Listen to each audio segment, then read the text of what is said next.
School time या college time में exam के टाइम में अगर कोई क्वेश्चन ऐसा आ जाता था ना जिसका हमें जवाब नहीं पता होता था, तो हम अपने आगे वाले से ये बोलते थे कि यार सिर्फ पॉइंट्स बता दे, जो मेन पॉइंट है वो बता दे, ताकि हम जो है आंसर खुद लिख ले उसका। सेम चीज इस फार्मर बिल के साथ हो रही है। We all want to stand with the farmers, मगर जब बात होती है ये जानने की कि भैया इस फार्मर बिल में जो नया बिल आया है इसमें ऐसा क्या है कि फार्मर प्रोटेस्ट कर रहे हैं, तो हमें से कईयों के पास जवाब नहीं होता।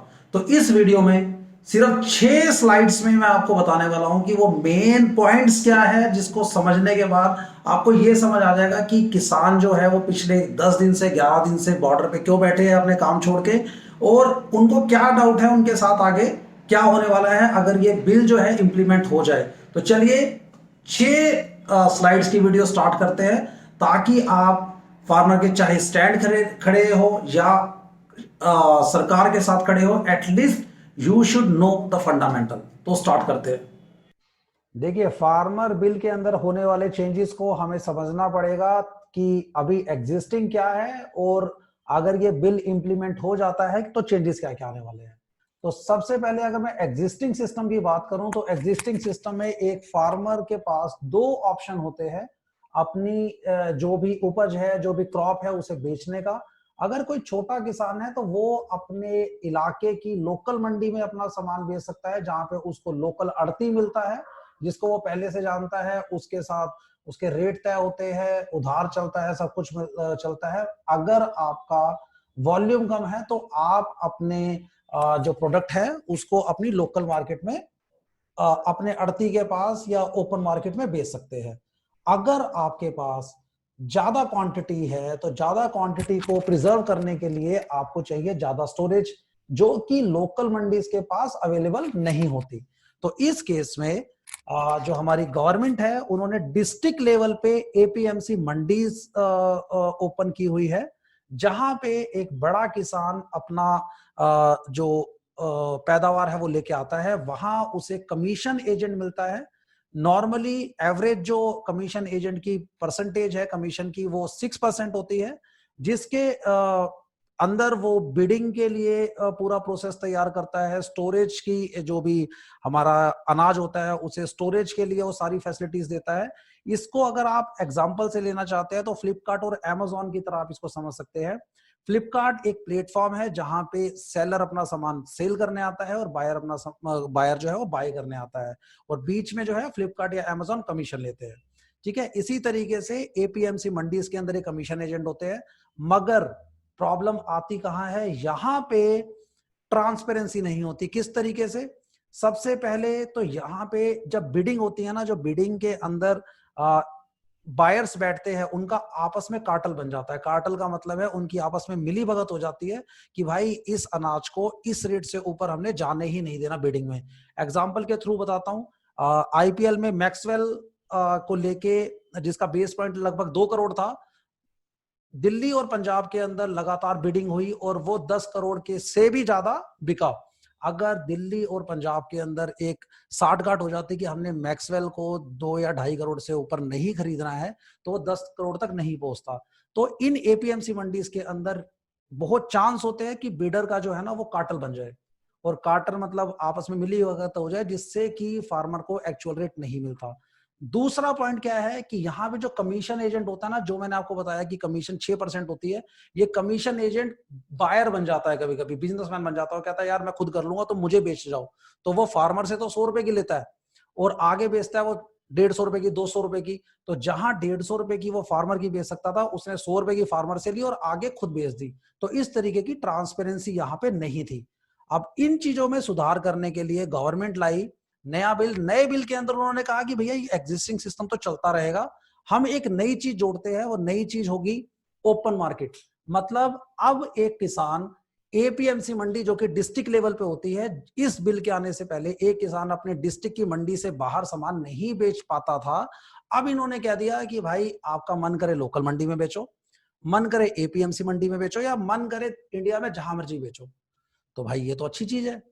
तो फिर फार्मर प्रोटेस्ट को कर रहे हैं, आगे समझ आएगी कि ये पूरी गेम क्या है। चलिए सेकंड स्लाइड पे जाते हैं। 6 स्लाइड्स के अंदर आपको पूरा का पूरा जो ये तमाशा हो रहा है ना, ये समझाने की कोशिश करूंगा, समझिएगा। तो कुल मिला के गवर्नमेंट की नजर में इन्होंने एक नया ऑप्शन दिया है, उस ऑप्शन के अंतर्गत आप एग्जिस्टिंग सिस्टम में करना चाहते थे करें, अदरवाइज न्यू सिस्टम में आप ओपन मार्केट में कहीं भी बेच सकते हैं। इसका फर्क क्या पड़ेगा? अब किसान के पास दो ऑप्शन हो गए, या तो वो एपीएमसी मंडी में बेचे या वो प्राइवेट मंडी में बेचे।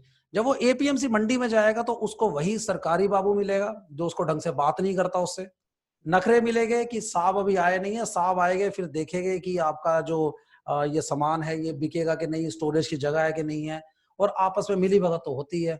कभी सरकारी बाबू बोल देगा कि स्टोरेज नहीं है, तो जो फार्मर है उसको औने पौने दामों पे बाहर बिजनेसमैन को बेचना पड़ेगा, या सरकारी नखरे तो होते ही है। दूसरी तरफ होगी प्राइवेट मंडी, जिसको प्रोटेस्ट में बोला जा रहा है कि अडानी अंबानी की मतलब बिजनेस ग्रुप्स की मंडीज होगी। वहां पे क्या होगा, एक कस्टमर केयर होगा, किसान अपना सामान बेचने जाएगा, उसको चाय कॉफी मिलेगी, वाजिब दाम मिलेंगे। तो भाई यहां तक तो लग रहा है कि प्राइवेट मंडी अगर आ जाए तो किसान के तो मजे ही मजे है। होगा क्या, समझिए असली खेल यहां शुरू होता है। जैसे जैसे प्राइवेट मंडीज के प्रति किसानों का रुझान बढ़ेगा ना, एपीएमसी मंडी फेल होना शुरू हो जाएगी। और जब मंडी फेल होना शुरू होगी तो गवर्नमेंट के पास एक एक्सक्यूज होगा कि एपी मंडी की अब रिक्वायरमेंट नहीं है, और एपीएमसी मंडीज को हटा दिया जाएगा। और उसके बाद जब प्राइवेट मंडीज की मोनोपोली हो जाएगी, उसके बाद चलेगा असली खेल। वो चलाएंगे अपनी, कि भाई ये रेट मिलेगा, ये क्वांटिटी लेंगे, इस क्वालिटी को लेंगे। उसके बाद किसान के पास ऑप्शन नहीं होगा कहीं भी बेचने का। इसको आप एग्जांपल के थ्रू समझ सकते हैं। पहले बीएसएनएल का नेटवर्क मोबाइल्स आते थे, सोच के देखिए लाइन में लग के सिम लेना पड़ता था, उसके बाद भी हम बीएसएनएल करते थे बिकॉज हमारे पास ऑप्शन नहीं था। उसके बाद आए एयरटेल और आइडिया, सबसे पहले उन्होंने फ्री में सिम्स बांटी, बड़ा सस्ता सस्ता हमें प्लान्स दिए, और धीरे धीरे जब हम बीएसएनएल से परेशान होकर एयरटेल और आइडिया में आ गए, बीएसएनएल बंद हो गया, एयरटेल आइडिया चला गया। और उसके बाद बीएसएनएल के बंद होते ही एयरटेल आइडिया ने अपनी असली खेल करना शुरू कर दिया, जब हम 350 रुपए का 1 GB डाटा खरीदते थे। अब सेम खेल जियो खेल रहा है आइडिया और एयरटेल के साथ। उसे भी पता है कि इतना तोड़ दो एयरटेल आइडिया टूट जाएंगे तो जियो की मोनोपोली हो जाएगी, और उसके बाद जो हमें 500 रुपए में हर रोज 2 GB डेटा मिल रहा है ना, तो हो सकता है कि ये भी सारी प्लानिंग का हिस्सा हो। जब जियो की मोनोपोली हो जाए तो यहाँ पे भी रेट बढ़ जाए। तो जो फार्मर्स है उन्हें यही डर है कि कहीं एपीएमसी मंडी के हटते ही प्राइवेट मंडीज की मोनोपोली शुरू हो गई, और उसके बाद हमारा जो है वो शोषण शुरू होगा। ये लगता है उनको, अभी होगा कि नहीं होगा पता नहीं। चलिए 2 स्लाइड्स खत्म हो गई, तीसरी स्लाइड्स।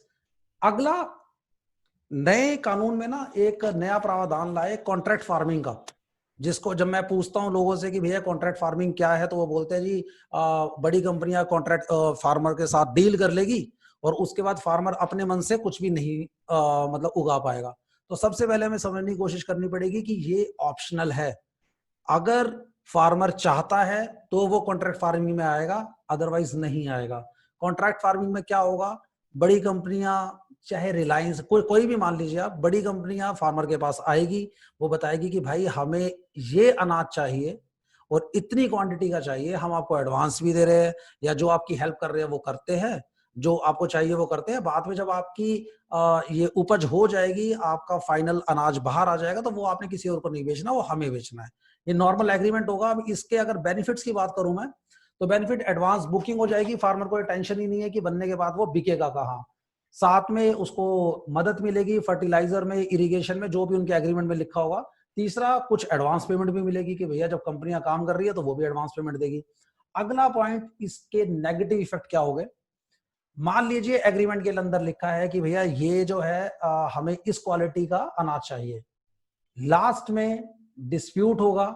हो सकता है जब कंपनियां कहेगी कि भाई हम ना, हमारा 100 रुपए किलो के हिसाब से बात हुई थी, मगर इस क्वालिटी की बात हुई थी, आपका तो ये निकला ही नहीं क्वालिटी, तो हम तो आपको 40 रुपए 50 रुपए देंगे। तो सबसे पहले अप टू द मार्क अगर नहीं हुआ या प्रूव नहीं कर पाए किसान, तो उनको लॉस होगा। वो लॉस लीगल केस में बदल सकता है, और आप उम्मीद कर सकते हैं कि इन बड़ी कंपनी से क्या किसान लीगल केसेस जीत पाएगा। रिस्ट्रिक्शंस हो जाएगी सेल पे, और लास्ट में उसको वो लो प्राइस पे ही बेचना पड़ेगा। ये कॉन्ट्रैक्ट फार्मिंग के बेनिफिट और नेगेटिविटी मैंने आपको बता दी है। बेनिफिट भी और नेगेटिविटी भी, ये दोनों ही सोचे जा रहे हैं कि फ्यूचर में हो सकते हैं। अभी इन दोनों में से किसी का भी कोई एग्जिस्टेंस नहीं है। तीसरा, जो नेक्स्ट स्लाइड है वो है एसेंशियल कमोडिटी एक्ट। इसके अंदर भी नए फार्मर बिल के अंदर चेंज आया है। ये होता क्या है ये समझिए। असेंशियल कमोडिटी जो एक्ट है ना, इसके अंदर वो कमोडिटीज कवर होती है जिनको स्टोर करना गुनाह है। कोविड स्टार्ट हुआ था तो मार्च से लेके जुलाई तक इवन मास्क और सैनिटाइजर भी जो है वो एसेंशियल कमोडिटी एक्ट के अंदर कवर कर दिए गए थे, ताकि लोग स्टोरेज करके उसकी कालाबाजारी ना करें। अब हुआ क्या है, जब फार्मर बिल नया आया है तो इसके अंदर कुछ क्रॉप्स को, जिसके अंदर मेन क्रॉप्स भी आती है, उन क्रॉप्स को एसेंशियल कमोडिटी एक्ट के अंदर बाहर कर दिया गया है उससे, ताकि अब उसकी स्टोरेज हो सके। तो क्वेश्चन ये है भैया, ये तो अच्छी बात है फार्मर्स के लिए कि अब अगर उनका सामान नहीं बिक रहा तो उसको स्टोरेज भी कर सकते हैं। मगर क्या आपको लगता है कि फार्मर के पास ये मतलब इससे एक्चुअल में बेनिफिट होगा? क्या आपको लगता है कि फार्मर्स के पास इतनी जगह होगी? I don't think so. तो इसका फायदा किसे होने वाला है? बिग प्लेयर्स को, जो जिनके पास इंफ्रास्ट्रक्चर भी है, स्टोरेज भी है, मगर एसेंशियल कमोडिटी एक्ट की वजह से अभी तक वो उन अनाज को या उन कमोडिटीज को स्टोर नहीं कर पा रहे थे जो इसके अंदर आती थी। Now they can store it और उसे बेच पाएंगे अपने मनमाने प्रॉफिट पे, जब उसकी मार्केट में डिमांड होगी। तो ये एसेंशियल कमोडिटी एक्ट के अंदर चेंज आया है। इन्होंने कुछ जो मेन क्रॉप्स है उसको एसेंशियल कमोडिटी एक्ट के अंदर बाहर निकाल दिया है। Next point, minimum support price. ये इस प्रोटेस्ट का मेन पॉइंट्स है। मिनिमम सपोर्ट प्राइस क्या होता है कि जब भी सबसे पहले तो ये समझे कि मिनिमम सपोर्ट प्राइस सारी क्रॉप्स पे, सारी फसलों के ऊपर एप्लीकेबल नहीं होता। ये सिर्फ 23 मेन क्रॉप्स के ऊपर एप्लीकेबल है। अब होता क्या है, अगर किसी भी किसान ने इन 23 क्रॉप्स में से कोई भी एक उगाई है और उसको लगता है कि मार्केट में इसका रेट बहुत कम मिल रहा है, तो वो मिनिमम सपोर्ट प्राइस जो कि गवर्नमेंट ने पहले ही डिसाइड कर दिया था, उस रेट के ऊपर गवर्नमेंट को बेच सकते हैं।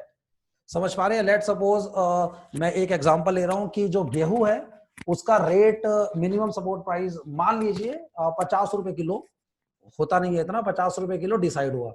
अब मार्केट में एपीएमसी मंडी लगा लीजिए या लोकल मंडी लगा लीजिए, वहां पे वो सिर्फ 30 रुपए किलो ही बिक रहा है। तो अल्टीमेटली फार्मर के पास एक ऑप्शन होता है कि नहीं भाई, 30 रुपए किलो नहीं लूंगा, इसका एमएसपी जो है वो ही 50 रुपए किलो है, तो मैं तो इसको गवर्नमेंट के ही मंडी में बेचूंगा और गवर्नमेंट को ही खरीदना पड़ेगा। तो ये एमएसपी की खासियत थी। अब क्वेश्चन ये है कि कितने लोगों को एमएसपी का बेनिफिट हो रहा था? टोटल 2015 के अंदर एक रिपोर्ट आई थी, उसके हिसाब से लगभग 43.33 लाख फार्मर्स को इसका बेनिफिट हो रहा था, जो कि टोटल फार्मर्स के सिर्फ 6% है। जो इंडिया के अंदर टोटल फार्मर है उनके 6% लोगों को मिनिमम सपोर्ट प्राइस का जो फायदा है वो मिल रहा था। और इस 43 लाख में लगभग 10 लाख से ज्यादा किसान पंजाब के हैं और लगभग 7.5 लाख किसान जो है वो हरियाणा के थे। मतलब 43 लाख में से 50% से आसपास के जो फार्मर है वो हरियाणा और पंजाब, 2 स्टेट्स के हैं। इसीलिए जो इस प्रोटेस्ट का जो मेन आपको इफेक्ट देखने को मिल रहा है ना, वो नॉर्थ इंडिया में, हरियाणा पंजाब में ही देखने को मिल रहा है। बिकॉज अगर एमएसपी हट गया तो सबसे ज्यादा जो फर्क पड़ेगा इन 2 स्टेट के किसान को पड़ेगा। इसी वजह से सिंघू बॉर्डर जो है वो मेन इस टाइम हाईलाइट बना हुआ है इस प्रोटेस्ट की, बिकॉज वो बॉर्डर जो है वो हरियाणा पंजाब को दिल्ली से जोड़ता है और वहीं पे सबसे ज्यादा प्रोटेस्ट आप देखने को आपको मिल सकता है। तो अल्टीमेटली इसके अगर मिनिमम सपोर्ट प्राइस हट गया तो इसके लॉसेस क्या होने वाले हैं? अब हट कैसे गया? जो नया बिल आया है ना उसके अंदर इन्होंने मिनिमम सपोर्ट प्राइस की बात ही नहीं करी है, कहीं बताया नहीं है कि मिनिमम सपोर्ट प्राइस होगा कि नहीं होगा। तो अल्टीमेटली डाउट क्या है कि भैया जब तक एपीएमसी मंडी चलती रहेगी या मिनिमम सपोर्ट प्राइस जो कि नए बिल का हिस्सा नहीं है, वो अगर मतलब गवर्नमेंट ने अपने यहां कंटिन्यू भी रखा, तो इनिशियली तो जो प्राइवेट प्लेयर्स है वो आपको मिनिमम सपोर्ट प्राइस से ज्यादा का रेट देंगे।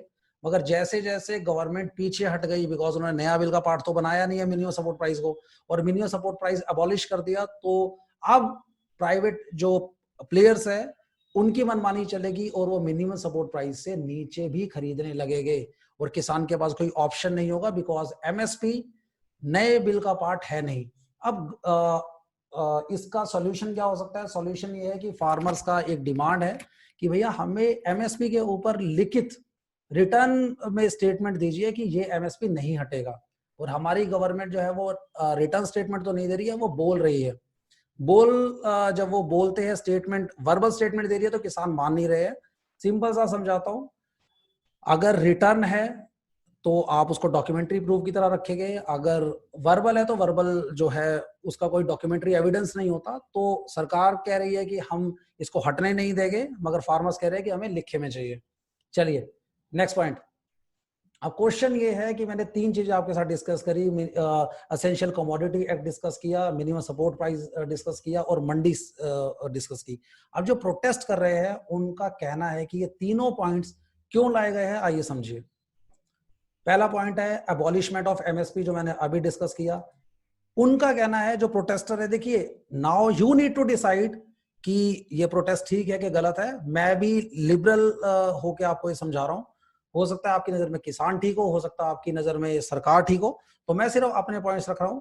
जो प्रोटेस्ट कर रहे हैं उनका कहना है कि अबॉलिशमेंट ऑफ एमएसपी, जो एमएसपी हटाया गया है, नए बिल का पार्ट नहीं है, वो इसीलिए किया गया है कि आगे चलकर जो बिग प्लेयर्स है, जो बिजनेस हाउसेज है, वो जो क्रॉप्स को है वो लेस देन एमएसपी पे भी परचेज कर सके ताकि उनका प्रॉफिट बढ़ सके। दूसरा वो कह रहे हैं जी असेंशियल कमोडिटी एक्ट के अंदर चेंज इसलिए किया गया है ताकि जो बिग बिजनेस हाउसेज है वो स्टोर कर सके क्रॉप्स को, और बाद में जब उनकी डिमांड ज्यादा हो और मार्केट में सप्लाई कम हो तो अपने स्टोरेज से निकाल के उसको हाई वैल्यू पे बेच सके। कहना है कि इस वजह से एसेंशियल कमोडिटी एक्ट से उन क्रॉप्स को बाहर निकाला गया है। नेक्स्ट पॉइंट, जो बोला गया ना कि लोकल और एएमपी जो हमारी मार्केट है, उसके अलावा तीसरी मार्केट की आप कहीं भी बेचे तो भैया पंजाब का किसान केरल तो जाएगा नहीं बेचने, उसके पास इतनी लॉजिस्टिक कॉस्ट नहीं है। मगर अगर एक बड़ी कंपनी बिजनेस हाउस जो है जिसका बेंगलोर के अंदर हेड ऑफिस है या दिल्ली के अंदर हेड ऑफिस है, वो आराम से पंजाब से माल खरीद सकता है। अब उसको इस ओपन मार्केट से पहले क्या होता था कि अगर आपको पंजाब के किसी किसान का कोई सामान खरीदना होता तो आपकी स्टोरेज कैपेसिटी पंजाब में भी होनी चाहिए। तो इसी तरीके से 28 जितने भी डिस्ट्रिक्ट्स है इसमें बिग बिजनेस हाउसेस को अपने स्टोरेज बनाने पड़ते थे। मगर अब बेंगलोर का जो बिजनेस हाउस है या जो बड़े बड़े बिजनेसमैन है वो पंजाब के सरदार जी के साथ डील कर सकते हैं कि भैया आप ये बनाओ, हम खुद ले जाएंगे।